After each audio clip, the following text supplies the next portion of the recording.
The manipulation we discussed in our previous analysis is playing out with surgical precision. After the chaos of Wednesday's trading halt, silver plummeted to $87. We previously identified the zone between $87.20 and $89 as former resistance. It has now transitioned into new support. Price bounced back to $90 before failing hard and dropping to $85. Currently, we are sitting at $86. It is important to note that the 150-day exponential moving average sits at $85, acting as a critical confluence level to watch if you're reading the tape. But the real bombshell dropped with the latest filing data. Jane Street added 20,600,000 shares of the SLV Silver Trust in the fourth quarter. This makes them the largest holder in the world with a $1.3 billion position. You need to understand what this accumulation actually means. This isn't just a bullish or bearish bet. This is about absolute control. When institutional quantitative firms pile into an asset this hard, they aren't passive holders. They are there to extract edge, and their edge comes from you reacting emotionally to price swings that they engineer. Here's their documented playbook. They accumulate enough shares to force market price action when required. When the majority of retail traders turn bullish, put options become incredibly cheap. They buy these puts in massive quantities, and then, at the perfect moment, they dump their entire share position all at once.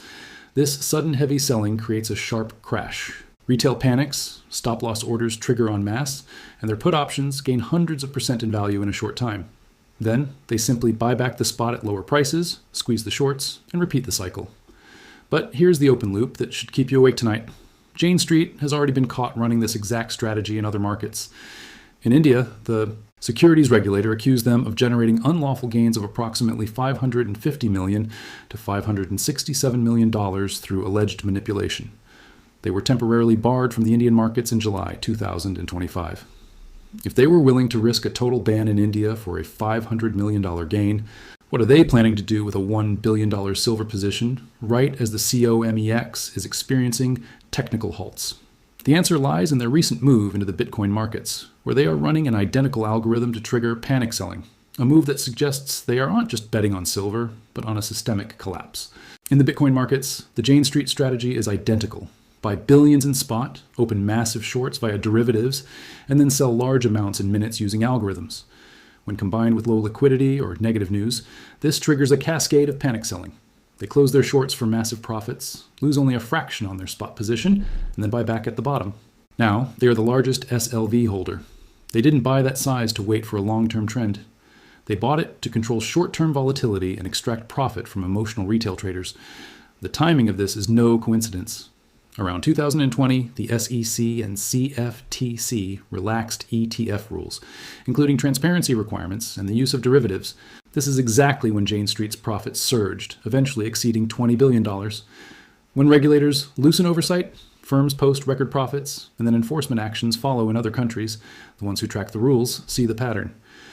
The mainstream calls this sophisticated market making, but it is actually a trap for the impatient.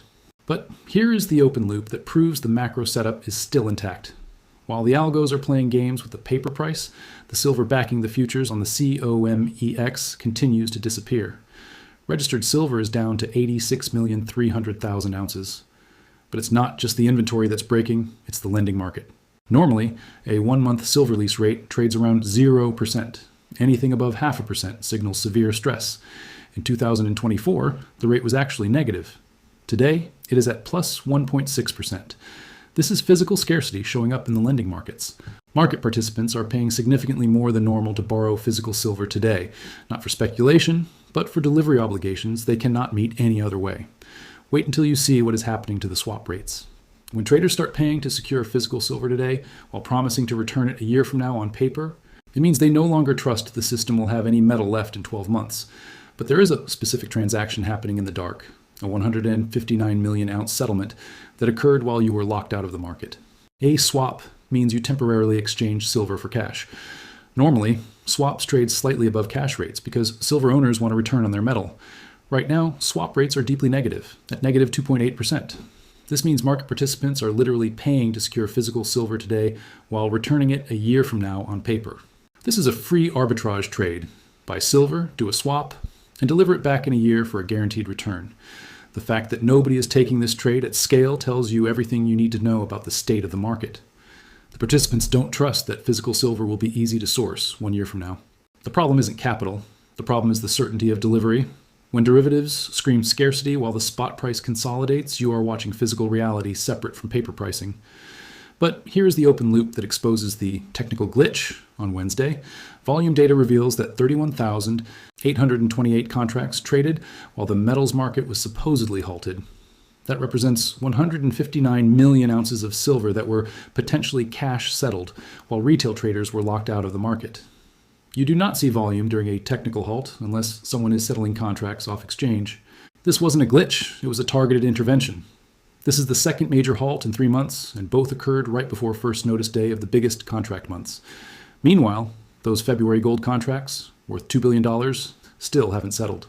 12 tons of gold are missing from the settlement record, and the Shanghai Futures Exchange just suspended 25 more trading groups for position violations. When you see halts, delayed settlements, and mass suspensions clustering around delivery periods, they aren't isolated events. They are symptoms of a system that can no longer contain the physical pressure, and it reveals a terrifying truth about what the exchanges are doing to velocity to keep the price from hitting triple digits. As Humphrey Neal wrote, "The house always has structural advantages that the public doesn't see until it's too late." A well-timed halt resets momentum when delivery pressure builds beyond containment.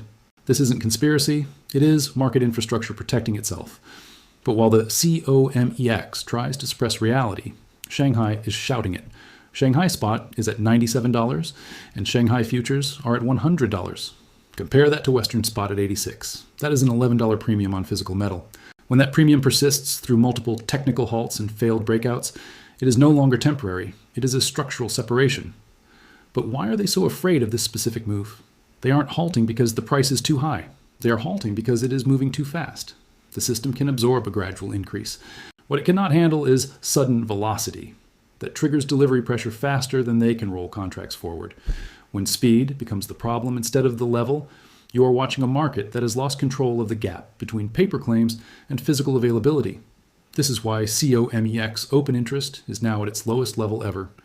Participants are abandoning the paper system. You don't exit the futures market for physical-backed alternatives unless you are worried about counterparty performance when settlement comes. But while Western traders are de-risking, India just opened the floodgates. But here is the open loop that the mainstream is ignoring. The Indian regulator just allowed $385 billion in actively managed equity funds to allocate up to 35% to silver and gold instruments. This is institutional capital, getting permission to rotate into hard assets at scale. If Indian retail was already piling into gold, what happens when the institutional side gets the green light? The answer is already visible in the mining stocks, which are showing a divergence that suggests the smart money has already identified the bottom, and a massive reversal that the paper price hasn't even begun to reflect. While silver is down about 27% from its recent highs of $120, silver mining stocks are only off about 6.5%. When miners outperform the underlying commodity during a correction, it is one of the most bullish structural signals you can find.